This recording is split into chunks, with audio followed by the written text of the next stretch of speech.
లోకేష్ గారిని ఎలా చూడబోతున్నారు? లోకేష్ గారు అద్భుతంగా కష్టపడు పప్పు అని పిలిచారు అందరూ కూడా హేళన చేసి.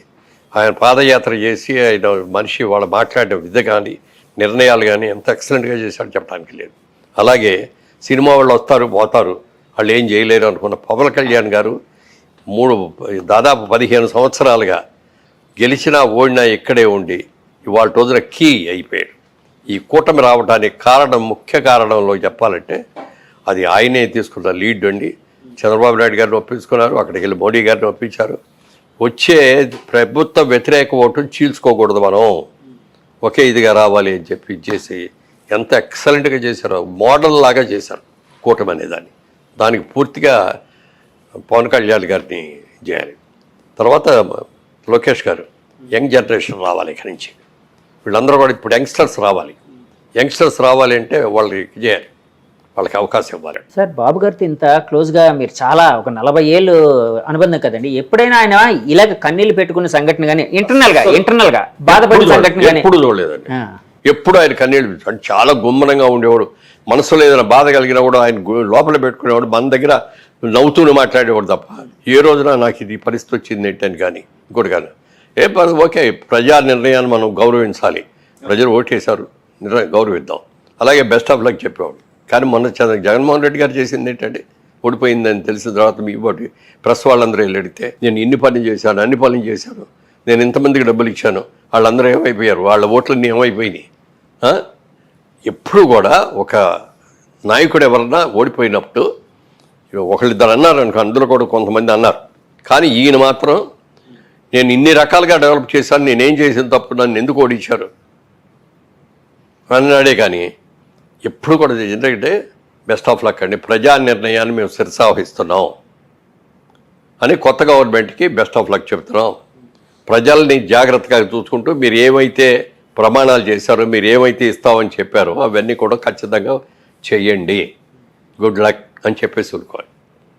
అంతేగాని నేను ఇది చేశాను అని కళ్ళ నీళ్ళు పెట్టేసి ఇప్పుడు ఏమన్నా మళ్ళీ వెనక్కి వస్తుంది, ఎలక్షన్ రాదు కదా. తర్వాత ప్రపంచంలో ఎక్కడ జరిగింది ఇంకోటి జరిగింది. జగన్మోహన్ రెడ్డి గారు ఆయన 14 నెలలు జైల్లో ఉండి తిరిగి వచ్చాడు, బెయిల్ వచ్చింది. జనరల్గా ఎవరైనా ఒక్క కేసు ఉన్నాడు ఆయన, ఇన్ని కేసులు కదా, ఒక్క కేసు ఉంటే బెయిల్ ఇస్తే 1 నెల ఇస్తారు, 2 నెలలు ఇస్తారు, 3 నెలలు ఇస్తారు, 6 నెలలు ఇస్తారు, సంవత్సరం ఇస్తారు, అంతకంటే ఎవడు ఇవ్వడు కదా. ఈయన 18 కేసులు ఉన్నాయి ఈయన మీద. 18 కేసుల్లో నెంబర్ 1 ముద్దా ఎవరంటే ఈయనే. అలాంటి ఆయనకి ఎన్నేళ్ళు అయిందండి ఆయన బెయిల్ బయటకు వచ్చి? 10 ఏళ్ళ పైన అయింది కదా, 12 ఏళ్ళు అంత అయింది. ఇన్ని రోజులు అసలు బెయిల్ ఎవడిస్తాడండి?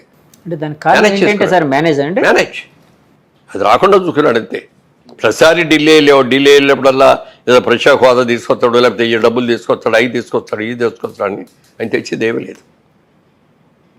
తన కేసులు ఎలా ఆపుకోవాలి, ఎలా మాట్లాడాలి. ఈ 5 ఏళ్ళు జగన్మోహన్ రెడ్డి గారు ఎప్పుడు ఢిల్లీ వెళ్ళినా తన కేసులు పని మీద సొంత పని మీద వెళ్ళారు తప్ప. సార్ సో ఇలాంటి ఫ్యాక్టర్లన్నీ ఆయన ఓడించాయండి డెఫినెట్గా. మరి ఇవన్నీ కూడా ప్రతిదీ లెక్కేస్తారండి. వాళ్ళ ఎన్టీ రామారావు గారు రాజకీయాల్లో రాకముందు మన ఆళ్ళలో చూసుకుంటే 20% పేపర్ చదివేవారేమో, రాజకీయాలతో టచ్ ఉంది. 80% అసలు ఎవరికి టచ్ ఉండేది కాదు. అలాంటిది ఎన్టీ రామారావు గారు వచ్చిన తర్వాత ప్రతి వాళ్ళకిలో ఒక చైతన్యం వచ్చింది. ఒక రోజు మైక్ తీసుకెళ్ళి పెట్టండి, కూలి పని చేసే వాళ్ళ దగ్గర కూడా ధారాళంగా మాట్లాడేసేస్తారు. లేదండి, నేను చాలాసార్లు వెళ్ళినప్పుడు అద్భుతంగా మాట్లాడుతున్నారు. ఇద్దరు లేదు, రామారావు రాకముందు ఆ చైతన్యం లేదు ఎవరిలో. రాజకీయ చైతన్యం తీసుకొచ్చింది ప్రజల్లో, ముఖ్యంగా పేదవాళ్లలో ఎన్టీ రామారావు. ఆయన ఎంత నిజాయితీగా ఉన్నాడో అంత మించిన నిజాయితీతో చంద్రబాబు నాయుడు గారు కూడా ఉన్నారు. నందమూరి వారి కుటుంబం మీద కానీ, నందమూరి వారి పిల్లల్లో ఇప్పుడు బాలకృష్ణ గారిలో కానీ, చంద్రబాబు నాయుడులో కానీ ఏ రోజున ఏదైనా ఒక్క అవినీతి కేసు ఉందో ఒక్కడన్నా. గాలికి వెళ్ళే వాళ్ళు కేసులు పెట్టవచ్చు, నా మీద కూడా పెట్టవచ్చు. నాకు ఇంతవరకు నా మీద ఎప్పుడు ఏ విధమైన కేసులు లేవు. నీతిగా ఉన్నాం కాబట్టి, ఇన్నేళ్ళు బట్టి ఉన్నాం. రియల్ ఎస్టేట్లో ఉండి ఏమీ లేదు. ఇన్కమ్ ట్యాక్స్ డిపార్ట్మెంట్లో ఏ రోజున మాకు ఇది రాదు. అన్నీ కూడా పర్ఫెక్ట్గా కట్టేస్తాం మేము. అందుకని మేము మా మీదకి రావు. మరి అలాంటి ఆయన అన్ని కేసులు ఉన్న ఆయన ఇన్నేళ్ళు ఎలా ఉండగలిగాడండి, ఎలా మేనేజ్ చేశాడండి?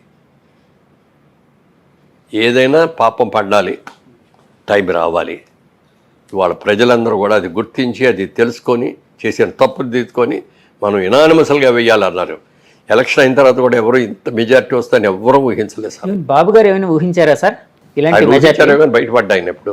అంటే మీతో, అంటే మీ నాయకులు మీతో కానీ గెలుస్తాం మనం అన్నారే తప్ప మనకి ఎంత మెజారిటీస్ వస్తాయి, ఇన్ని సీట్లు వస్తాయి అనేది ఎవరు అలా చెప్పిన ఏకైక వ్యక్తి కేకే. కేకే సర్వీస్. అవును, కిరణ్ ఎంత బాగా మరి ఇద్దరు తెలియదు కానండి, అతను కూడా కలుసుకోవాలని అనుకున్నాను. అన్నారు కదా, ఎంత బాగా చెప్పాడండి.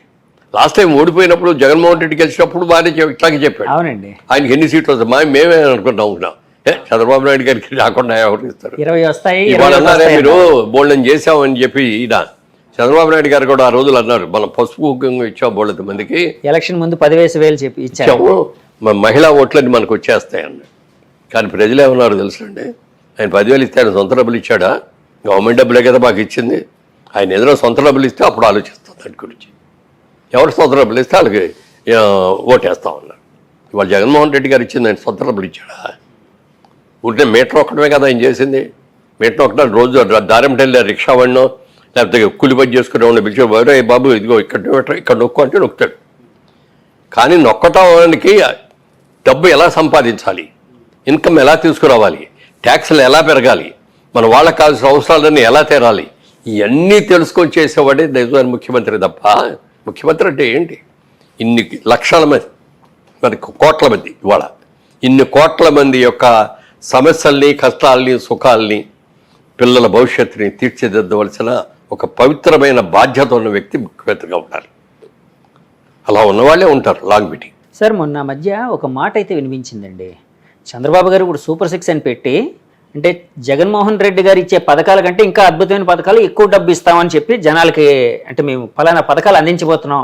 ఇప్పుడు పెన్షన్ అనుకోండి 4,000, ఇప్పుడు 3,000 ఎంత వస్తుంది వృద్ధులకి పెన్షన్, 4,000 ఇస్తామన్నారు బాబు గారు. ఏప్రిల్ మే నెల నుంచి ఇచ్చేస్తామన్నారు. సో ఇలా రకరకాల సూపర్ 6 అని పెట్టారు, చాలా ఎక్కువ వెల్ఫేర్ అనేది ప్రకటించారు. అప్పట్లో వైసీపీ నాయకులు ఒక మాట అనేవారండి, అంటే మేము జగన్మోహన్ రెడ్డి గారు ఇస్తూ ఉంటే చంద్రబాబు గారు ఈ ఆంధ్రప్రదేశ్ని ఒక శ్రీలంకలా చేస్తున్నారు, ఒక సోమాలియాలా చేస్తున్నారు అని చెప్పి విమర్శించేవారు బాబు గారు. అలాంటిది ఇప్పుడు ఆయన మాకంటే ఎక్కువ పథకాలు ఎలా ఇవ్వగలుగుతారు? అంటే ఆయన ఇప్పుడు ఇస్తే ఈ ఆంధ్రప్రదేశ్ శ్రీలంక అవదా, సోమాలియా కాదా, అంటే ఆర్థికంగా చితికిపోదా అని ఒక క్వశ్చన్ అడిగేవారండి. దానికి మీ సమాధానం ఏంటి? దానికి సమాధానం, ఆయన ఇన్కమ్ ఎలా జనరేట్ చేయాలి అనేది ఆయనకి తెలిసినట్టుగా ఎవరికి తెలియదండి.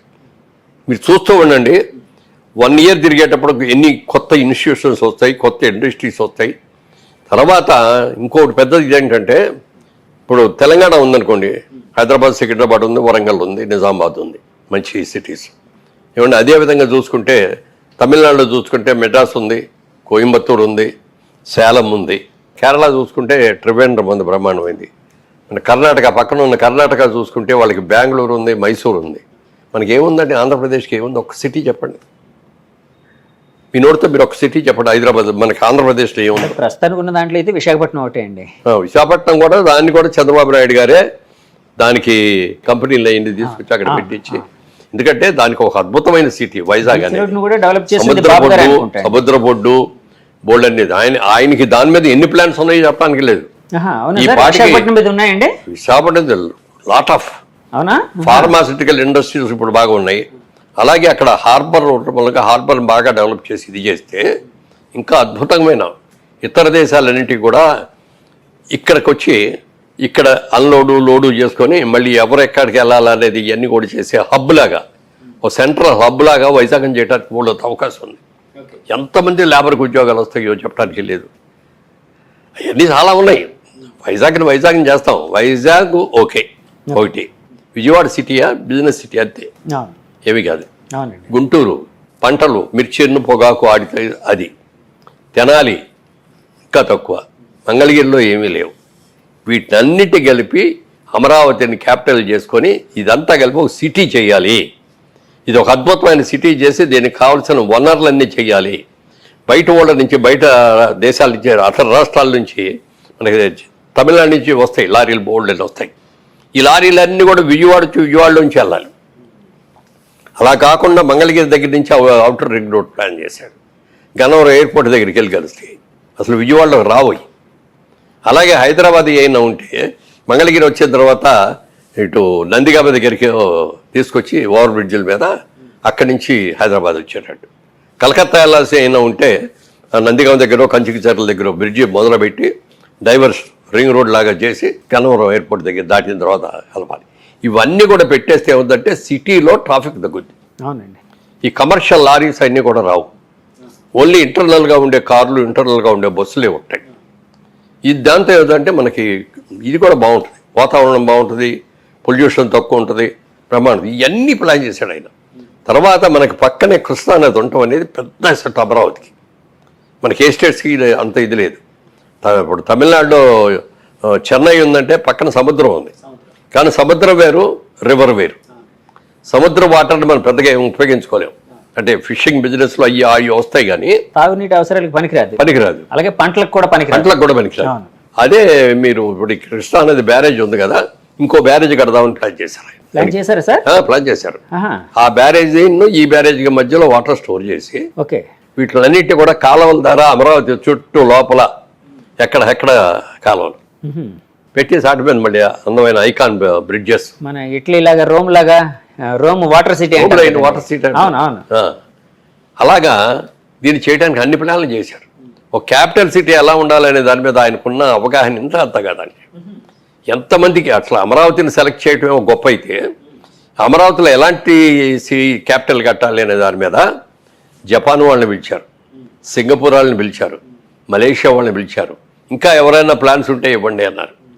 1 సంవత్సరం 1.5 years ప్లాన్స్ ఫైల్ చేయడానికి పడుతుంది. ఎప్పుడు కూడా ప్లాన్స్ తయారు చేసేటప్పుడు తప్పుగా తయారు చేస్తే ఆ తర్వాత మీరు ఎంత చేసినా ఉపయోగం. అవునండి. ప్లానింగ్లో ఎక్కువ టైం తీసుకోవాలి. అంత ఎక్కువ టైం తీసుకున్నాడు, వాళ్ళందరి సహకారం తీసుకుని బ్రహ్మాండమైన క్యాపిటల్ కట్టడానికి చేస్తే పాప అంతమంది రైతులు వాళ్ళు ఏమీ తీసుకోకుండా అన్ని ల్యాండ్లు ఇస్తే వాళ్ళందరినీ నానా కష్టాలు పెట్టేశారు. అమరావతి డెవలప్ చేస్తే చంద్రబాబు నాయుడికి పేరు వస్తుంది కానీ నాకేం వస్తుంది అనుకున్నాడు. 3 రాజధానులు అని చెప్పి వైజాగ్లో పెడతాను నేను, ఇక్కడేమో ఊరిని శాసనసభ క్యాపిటల్ అని పెడతాను, లేకపోతే కర్నూలులోనేమో న్యాయరాజు అని పెడతాను అని చెప్పి 3 అవసరం అండి. ఓ చిన్న రాష్ట్రం అంది. తెలంగాణ నుంచి విడిపోయిన తర్వాత మన రాష్ట్రం చాలా చిన్నది. ఈ చిన్న రాష్ట్రాన్ని 3 క్యాపిటల్స్ కావాలా? మీరు వైజాగ్లో మీరు జనరల్ క్యాపిటల్ అంతా అక్కడ పెడితే మన రాయలసీమ నుంచి వచ్చే వాళ్ళకి ఎంత దూరం అండి? ఎన్ని గంటల ప్రయాణం చేస్తే అక్కడ జరగలుగుతారు? క్యాపిటల్ ఇది. క్యాపిటల్ అంటే అమరావతి. ఎక్కడికి వెళ్ళాలన్నా, అటు వైజాగ్, శ్రీకాకుళం వెళ్ళాలన్నా, లేకపోతే ఇటు కడప, కర్నూలు, అనంతపూర్ వెళ్ళాలన్నా, లేకపోతే ఇంకెక్కడైనా అందరికీ సెంటర్ పాయింట్ అది. 6-7 గంటల్లో వచ్చేయచ్చు అక్కడికి.